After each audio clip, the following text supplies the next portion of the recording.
اب اسی طرح سورہ فاتحہ ہم نے جس طرح اس کے فضائل ابتداء بیان کیے، سورہ فاتحہ کا ہمیں معنی بھی پتہ ہونا چاہیے۔ خوش نصیب ہیں وہ لوگ کہ جب نماز پڑھتے ہیں تو نماز کے معنی، مطلب اور مفاہیم کو سمجھ کر جھوم کر پڑھ رہے ہیں۔ آپ دیکھیں نبی کریم صلی اللہ علیہ وسلم نماز پڑھاتے ہیں، حضرت عمر بن خطاب رضی اللہ تعالیٰ عنہ نماز پڑھاتے ہیں تو صحابہ کرام روتے تھے، اس قدر روتے تھے کہ ان کی آواز دور تک جاتی تھی، چیختے تھے۔ کیوں روتے تھے؟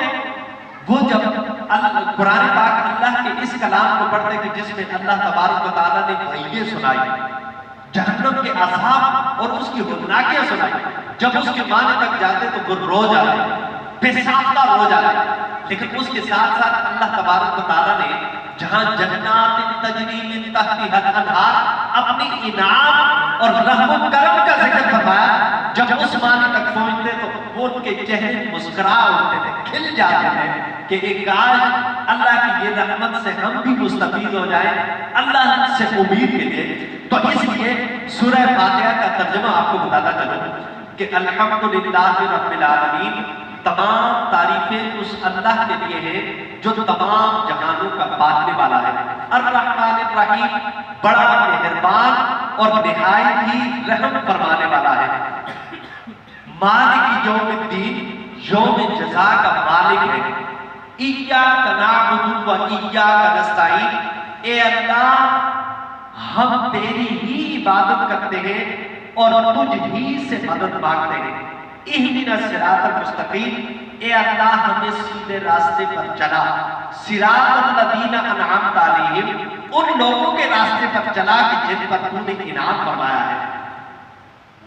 غیر المغضوب علیہم ولا الضالین، نہ ان لوگوں کے راستے پر جو گمراہ ہوئے اور نہ بھٹکے ہوئے کے راستے پر۔ اب سوال یہ ہے کہ ہم جب نماز پڑھتے ہیں، ہم اگر یہ کہیں گے کہ اہدنا الصراط المستقیم، اے اللہ ہمیں سیدھی راہ دکھا، جس طرح دوسرے لوگوں نے اس کا ترجمہ کیا، تو پھر یہ غلط ہو جائے گا۔ اس لیے کہ ہم اگر کسی مندر میں، کسی کلیسا اور گرجے کے اندر کھڑے ہوں اور ہم یہ کہیں کہ اہدنا الصراط المستقیم، اے اللہ ہمیں سیدھی راہ دکھا، پھر تو صحیح ہے اس کا معنی۔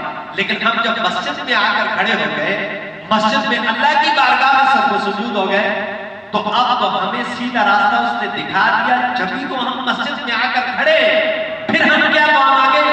اہدنا الصراط المستقیم، اے اللہ ہمیں اس راستے پر چلا۔ کیوں چلا؟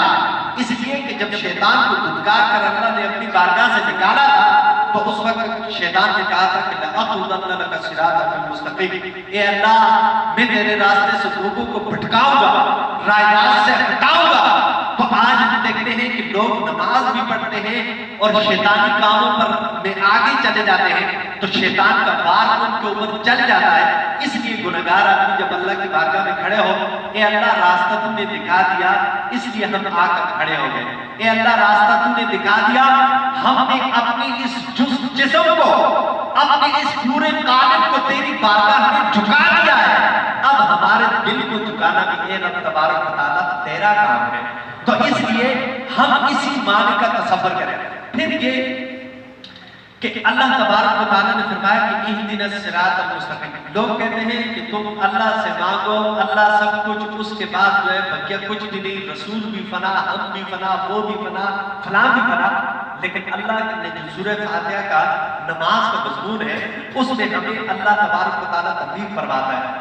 یہ نہیں کہتا کہ تم ڈائریکٹ میرے پاس آ جاؤ، میری اطاعت کرو، بس مجھ تک پہنچ گئے، بلکہ اللہ فرماتا ہے کہ اہدنا الصراط المستقیم، تم مجھ سے یہ کہو کہ اے اللہ ہمیں سیدھے راستے پر چلا۔ اب انسان کو یہ پتہ نہیں ہے کہ سیدھا راستہ ہے کیا، اللہ نے خود ہی اس کی رہنمائی فرمائی، فرمایا کہ صراط الذین انعمت علیہم، وہ اے اللہ تو ہمیں انعام یافتہ لوگوں کے راستے پر چلا۔ اب ہمیں یہ بھی نہیں پتا کہ انعام یافتہ لوگ کون ہوتے ہیں، کیا وہ جنات ہیں، فرشتے ہیں، انسان ہیں، انسانوں میں سے کون ہے؟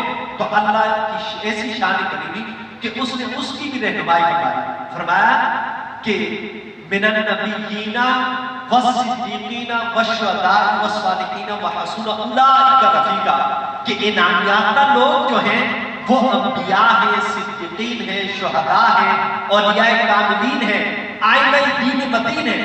یہ وہ لوگ ہیں کہ وحسن اولئک رفیقا، ان کے راستے پر چلو، ان جیسا حسین دوست، حسین رفیق تو کوئی ہو ہی نہیں سکتا. تو اس لیے ہم جو ہے ان لوگوں کے راستے پر چلیں گے تو تبھی ہم خدا تک پہنچیں گے. اسی طرح اگر کوئی آدمی دن بھر 1000 کروڑ ارب مرتبہ یہ کہے لا الہ الا اللہ لا الہ الا اللہ لا الہ الا اللہ، اگر کوئی کافر کی بات بار بار دہراتا رہے کلمہ لا الہ الا اللہ، تو وہ مومن ہو جائے گا؟ کبھی بھی مومن نہیں ہوگا جب تک وہ محمد رسول اللہ صلی اللہ علیہ وسلم نہیں کہے گا. تو اس لیے ایمان کی ابتدا رسول سے ہوتی ہے اور ایمان کا اختتام اللہ کی ذات پر ہوتا ہے. تو اب ان لوگوں کے راستے پر چلو جو انعام یافتہ ہے، اور وہ گنا دیے کہ وہ انبیاء ہیں، صدیقین ہیں، شہداء ہیں، اولیاء ہیں، اولیاء کاملین ہیں اور آئمہ دین متین. اب ان کے راستے پر ہم کیسے چلیں؟ یہ جو طریقہ بتائیں ہم اس پر عمل کریں، جس طریقے سے منع کریں ہم بچ جائیں. اگر دنیا کے معاملے میں بھی ہم ان کے راستے ان کی سے رہنمائی لے کر چلے گئے، اللہ تبارک و تعالیٰ دنیا میں بھی ہمیں کامیابی عطا فرمائے گا. کیسے عطا فرمائے گا؟ آپ کو ایک مثال بتاتا چلو کہ سیدنا شیخ عبدالقادر جیلانی علیہ الرحمت کی زندگی میں ایک مثال ہے کہ شیخ عبدالقادر جیلانی علیہ الرحمت ان کے زمانے میں بغداد میں کثیر تعداد میں اولیاء کاملین ہوا کرتے تھے. ایک مرتبہ ایسا ہوا کہ ایک پیر صاحب کے مرید اپنے پیر صاحب کے پاس پہنچ گئے. انہوں نے کہا کہ حضور فلاں قافلہ جو ہے وہ شام تجارت کے لیے جا رہا ہے اور اللہ نے مجھے اس مرتبہ تجارت کے لیے پیسہ بھی دیا ہے، قافلہ جانے والا بھی ہے اور میرا موڈ بھی ہے، وقت بھی ہے، آپ اجازت دیں کہ میں قافلے کے ساتھ تجارت کے لیے چلا جاؤں؟ تو انہوں نے کہا کہ نہیں، تم نہیں جانا، اگر لٹ جاؤ گے، مارے جاؤ گے، تباہ و برباد ہو جاؤ گے. لیکن انسان مال کا بڑا حریص ہوتا ہے. اس نے کہا یار پیر صاحب نے منع کر دیا، پتہ نہیں قائدہ صاحب میرے پاس پیسے ہوں گے نہیں ہوں گے، قافلہ جانے والا ملے گا نہیں ملے گا. اس وقت تو سارے مواقع، چنانچہ وہ اپنے پیر صاحب کی بات اس نے سن کر عمل نہیں کیا بلکہ سیدنا غوث اعظم رضی اللہ تعالیٰ عنہ کے پاس چلا گیا. حضرت غوث اعظم سے جا کر کہا کہ حضور فلاں قافلہ ملک شام تجارت کے لیے جا رہا ہے، آپ اگر مجھے اجازت دیں تو میں چلا جاؤں. غوث اعظم رضی اللہ تعالیٰ عنہ فرمایا کہ چلے جاؤ. اب وہ چلا گیا، جا کر جو ہے ملک شام میں مال تجارت بہت سارا مال کمایا.